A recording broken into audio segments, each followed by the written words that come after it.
Assalamualaikum warahmatullahi wabarakatuh. Bismillahirrahmanirrahim.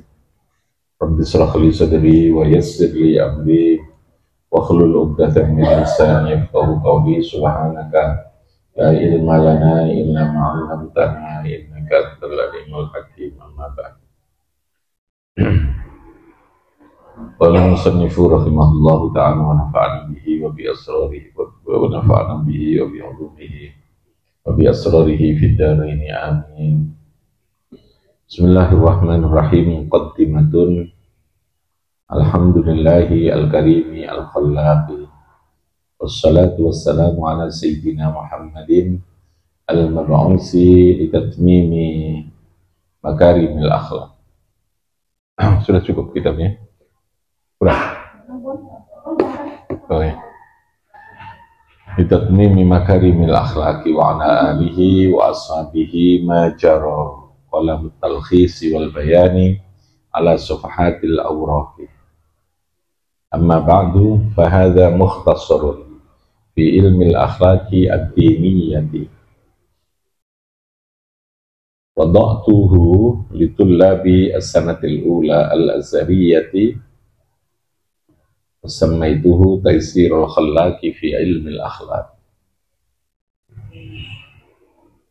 Taisirul khallaq artinya memudahkan para makhluk, yaitu manusia,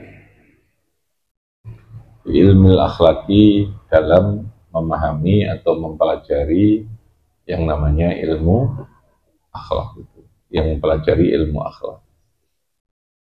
Jadi kitab ini namanya adalah Taisirul Khallaq. Taisir artinya gampang, ya, memberikan kemudahan terhadap manusia dalam memahami atau mempelajari ilmu yang disebut dengan ilmu akhlak itu. Fakultu wabillahi al-ismah wa biyadihi itmamun ni'mah. Ilmul akhlaqi ibaratun an qawaidah. Ilmul akhlaqi ibaratun an qawaidah yu'rafu biha salahul qalbi wa sairul khawasi. Jadi ilmu akhlak itu adalah ilmu yang berisi tentang pedoman. Kaidah itu pedoman atau rumusan, prinsip-prinsip yang dengan pedoman atau prinsip-prinsip itu seseorang akan bisa memahami, mengetahui tentang bagaimana memperbaiki terhadap hati dan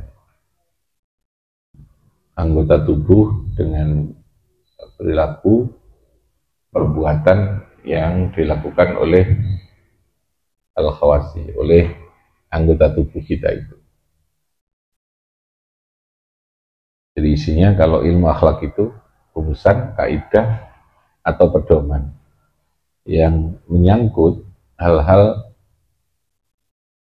yang berkaitan dengan perbaikan hati dan perbaikan perilaku lahir, ya. Jadi nanti dalam diri manusia itu ada salahul qalbi, ada kondisi batin, kondisi hati, kondisi jiwa, ada kondisi yang bersifat lahiriah, kondisi lahir dari keberadaan manusia. Itu dua hal yang tidak bisa dipisahkan. Nah, itu perlu pedomannya, perlu prinsip, perlu guidance.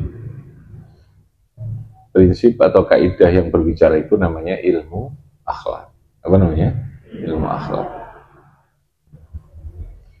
Wa mawdu'uhu al-akhlaqu min khaisu tahalli bimahasiniha wa takhalli an qabaihiha. Di mawdu' itu objek pembahasan. Kitab ini, Taisirul Khallaq ini, objek pembahasannya adalah akhlak. Karakter, ya, yang dibangun itu karakter.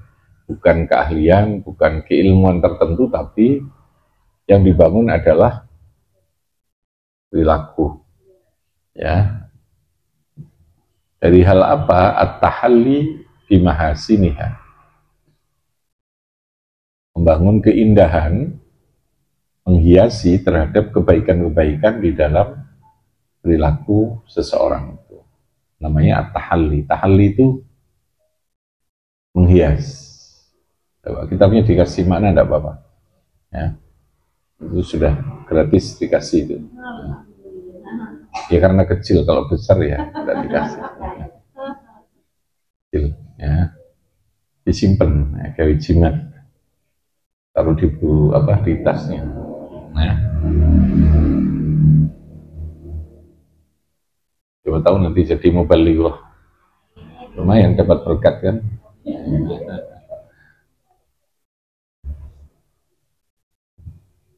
Berkat di sini pindang tok ya, riwa asin ya. Jadi objek akhlaknya itu adalah at-tahalli bi mahasini. At-tahalli itu khliyah, menghias. Perhiasan itu kan pasti keindahan. Yang kedua wat-takhalli, ini pakai kha. Kalau tadi kha ya. Wat-takhalli, dan melepaskan, membersihkan diri an qabaihiha, dari keburukan-keburukannya akhlak yang buruk ya, mazkurun minal akhlak.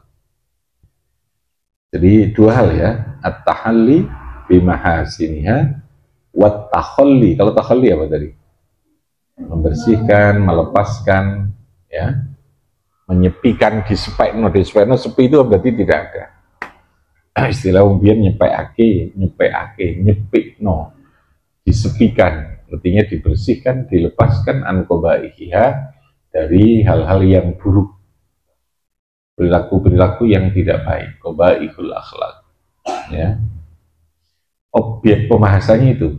Jadi kitab ini karena sebagai sebuah disiplin ilmu, namanya ilmu akhlak, maka setiap bentuk disiplin ilmu itu pasti punya struktur ya, punya sistematika dalam pembahasan. Dimulai dari definisi, lalu kemudian menjelaskan tentang objek pembahasan dari kajian sebuah ilmu, strukturnya mesti begitu. Lalu manfaat, hasilnya yang bisa diperoleh dari kajian itu apa? Itu ciri dari sesuatu dikatakan ilmu. Yang namanya ilmiah, sesuatu yang dikatakan ilmu, yang lalu kemudian disebut dengan sesuatu itu ilmiah, itu ketika dia mempunyai struktur, punya sistematika gitu ya. Mulai dari definisi, pasti ada batasan. Jadi orang itu tidak gelambiar, tidak pokoknya metu, tidak, tapi memang ada, masih ada kitabnya. Yang baru datang, kasihkan kitab. Masih, sudah semua, yang betul sudah. Hah?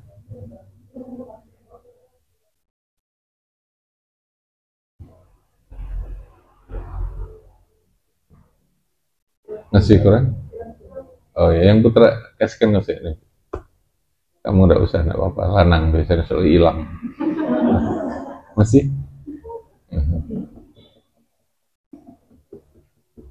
Ya, itu kan primer. Apa mana duit sama primer? Hilang lah. Wah, nggak kupingnya tak sih nggak hilang, mana ngopo ya? Meletak istilah Jawa ya. Oke. Nah, itu cirinya ilmiah itu begitu. Apa? Ciri sesuatu itu punya kategori ilmiah itu apa? Dia punya sistematika, punya tertib, punya urutan, lalu punya tahapan-tahapan terkait dengan suatu proses pembahasan. Jadi dua, at-tahalli apa? Bimahasiniha. Yang kedua apa? Wat-takhalli an qabaihiha. Apa? At-tahalli bimahasiniha wat-takhalli an qabaihiha.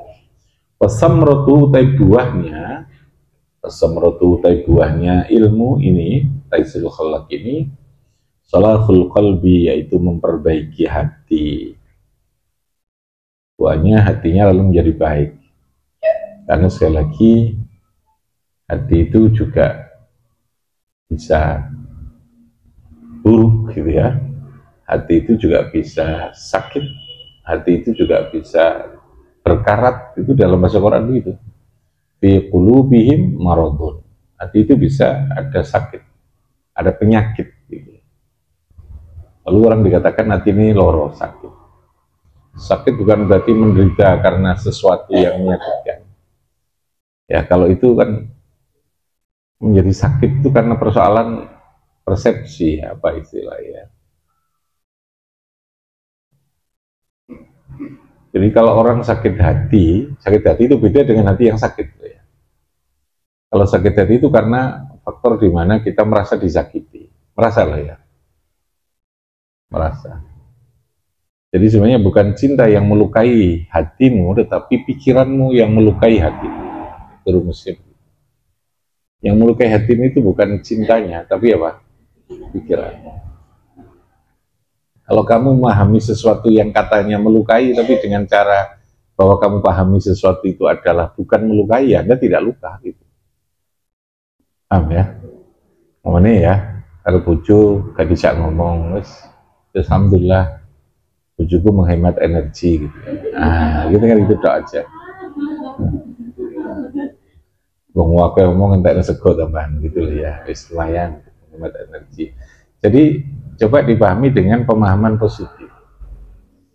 Makanya saya katakan yang melukai hatimu, yang melukai dirimu, ya, yang melukai hatimu itu bukan cinta, tetapi apa? Pikiran. Cinta itu tidak salah.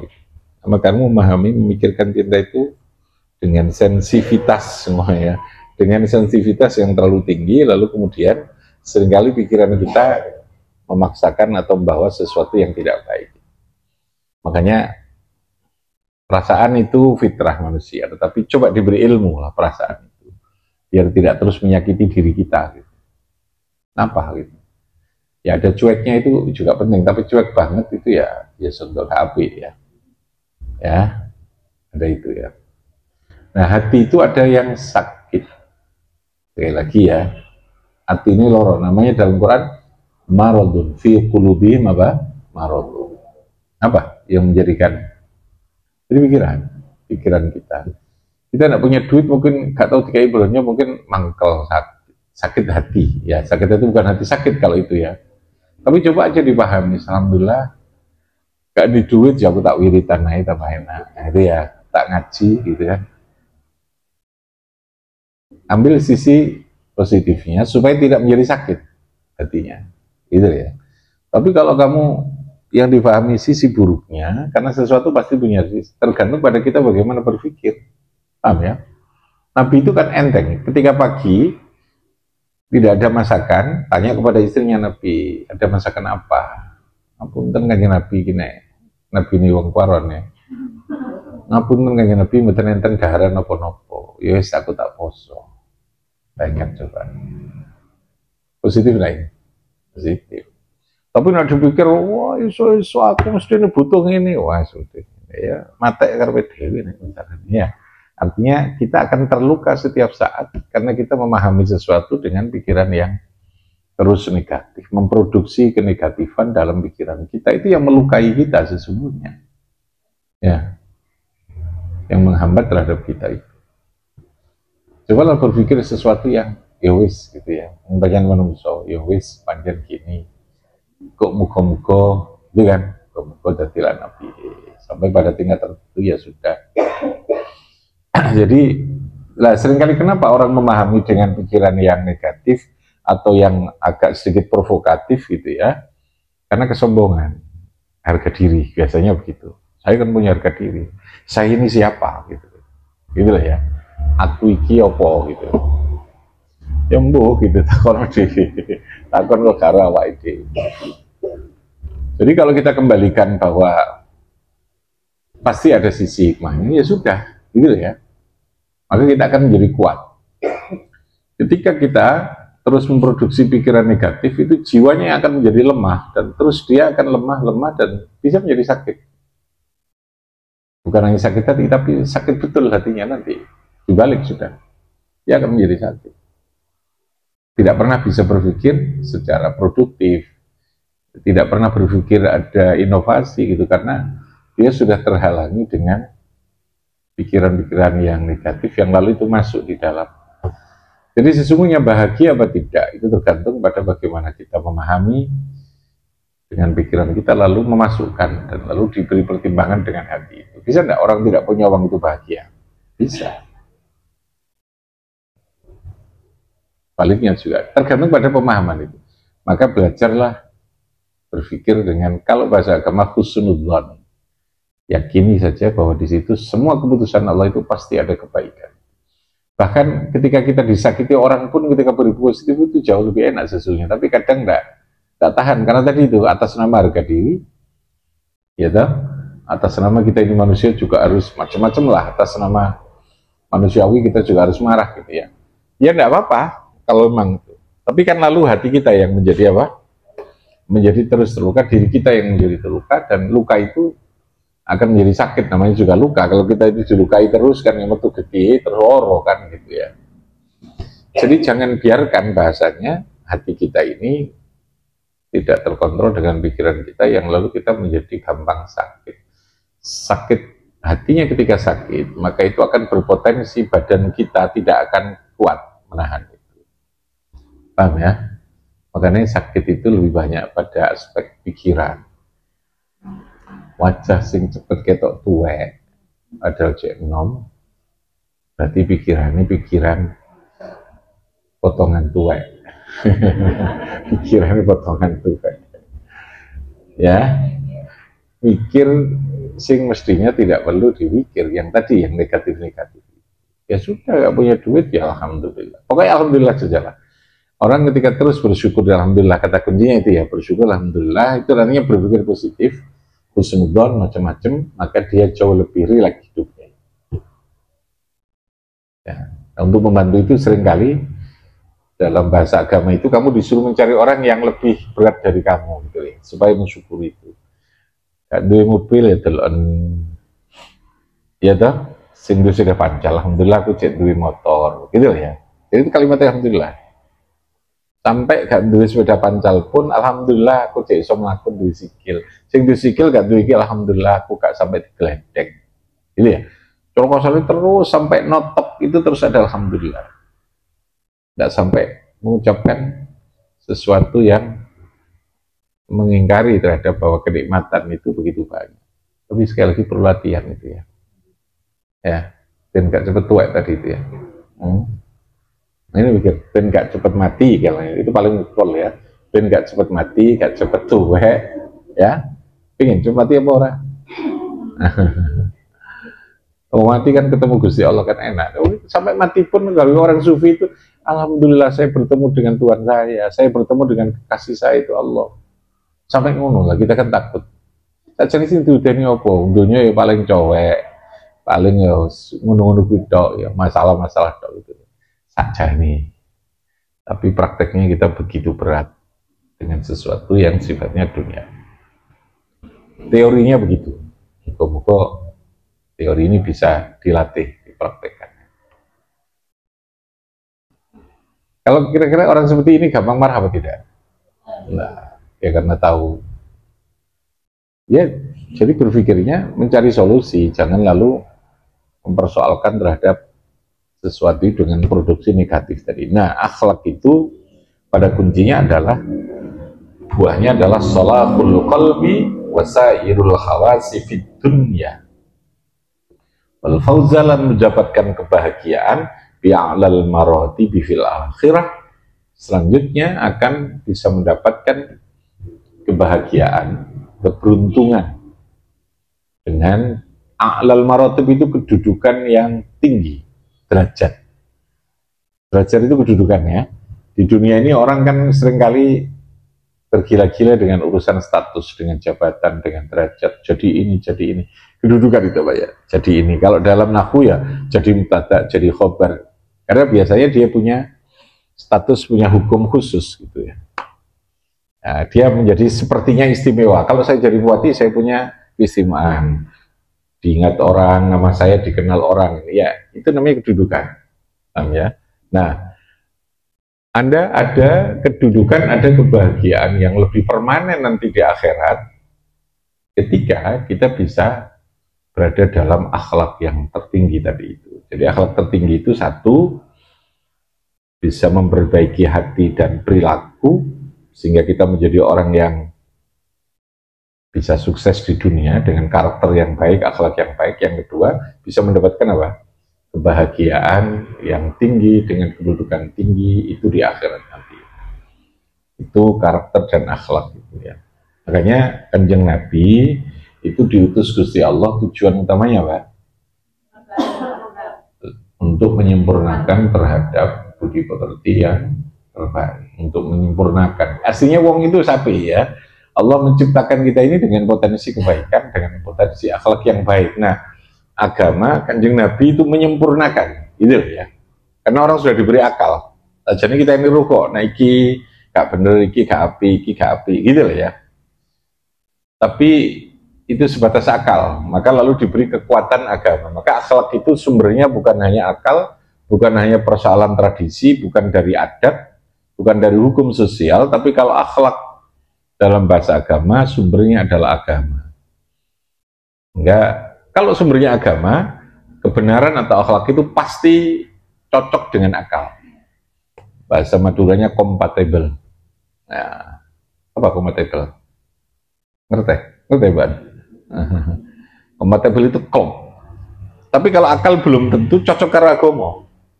Yang kita rasakan atau kita anggap itu baik, belum tentu baik secara agama. Tapi ini agama itu pasti baik. Meskipun akal kita saat itu mungkin belum memahami. Nah, akhlak dalam agama ini sumbernya apa? Agama, akhlak ad-diniyah. Apa namanya? Akhlak ad-diniyah. Sebab kalau sekali lagi hukum sosial itu sebatas sesuatu yang baik menurut akal kita. Hukum sosial yang berlaku nih, awakmu apik karo aku ya apik karo awakmu, itu hukum sosial akhlaknya. Tapi kalau hukum agama ndak, bahkan apik, bahkan elek nangone aku tetap harus berbuat baik kepada kamu. Lebih tinggi kan? Itu akhlak agama. Karo tonggo, bah tonggoku iku wong jengkelno apa ora, apik apa ora, karena Allah memerintahkan saya untuk apik nangone tonggo, saya akan melakukan itu. Anda karena Allahnya gitu ya, ini karena perintah Gusti Allah. Bahwa awakmu tahu ngekei ater-ater apa ora, aku tetap ater-ater awakmu. Ojo hukum sosial, ya kon nek ngeteri aku yang ngeteri awakmu. Kon nek ngekei bindang, aku ya tak kei teri gitu ya, tambah elek mana ini ya. Jadi jangan hanya berlaku dalam standar hukum sosial. Berlakulah dalam prinsip hukum apa? Agama. Akhlak agama itu lebih tinggi. Sehingga dalam posisi akhlak agama itu diapi wong, dimarahi orang, dicaci maki orang, dia tetap ya wis aku ini karena mati perintah Gusti Allah. Ora karena awakmu ndak. Untuk apa kamu? Tapi karena kamu, saya diperintahkan Gusti Allah baik kepada siapapun, termasuk kepada kamu, ya tetap saya akan berbuat baik. Iku sing wabut tenanan seperti itu. Oleh karena itu maka akhlak kita harus kita naikkan, jangan hanya akhlak dengan norma sosial, dengan hukum sosial, tapi dengan norma agama. Nah, itu bedanya seperti itu. Oke. Bi barakatihim